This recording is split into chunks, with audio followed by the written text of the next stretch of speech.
সহিংসতা উত্তাল ভারতের মণিপুর রাজ্য। কুকি বিদ্রোহীদের ড্রোন ও রকেট হামলায় রাজ্যটিতে এ পর্যন্ত ৬ জন নিহত হয়েছে।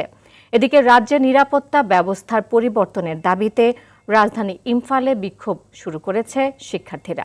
সোমবার বিক্ষুব্ধ শিক্ষার্থীরা মণিপুরে একটি সরকারি ভবনে থাকা ভারতীয় জাতীয় পতাকা নামিয়ে ফেলে। সামদানি প্রত্যয় রিপোর্টে দেখুন এর বিস্তারিত।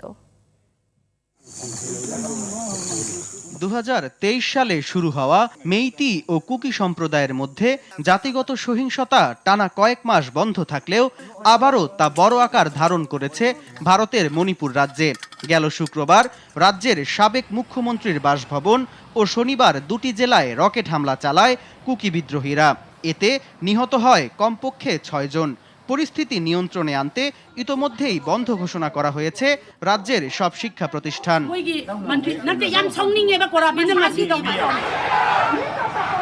চলমান সংকট মোকাবেলায় রাজ্যের স্থানীয় কর্তৃপক্ষের নিরাপত্তা ব্যবস্থার পরিবর্তন ও শান্তি ফেরানোর দাবিতে সোমবার রাজ্যের মুখ্যমন্ত্রী বীরেন সিং এর বাসভবন অভিমুখে বিক্ষোভ শুরু করে শিক্ষার্থীরা। বিক্ষুব্ধ শিক্ষার্থীরা হামলা চালায় বিভিন্ন সরকারি কার্যালয়ে। পরিস্থিতি নিয়ন্ত্রণে আনতে লাঠিচার্জ ও টিয়ার গ্যাস নিক্ষেপ করে নিরাপত্তা বাহিনী। এদিকে বিক্ষুব্ধ ছাত্র জনতা সোমবার স্থানীয় ডিসি অফিসে ওড়ানো ভারতের জাতীয় পতাকা নামিয়ে সেখানে 7 সিস্টার্সের 7 রঙা পতাকা ওড়ালে তা রাতারাতি ছড়িয়ে পড়ে সামাজিক যোগাযোগ মাধ্যমগুলোতে। তবে এ ঘটনায় এখনো কোনো মন্তব্য করেনি রাজ্য বা কেন্দ্র সরকার। সামদানি প্রত্যয়, RTV।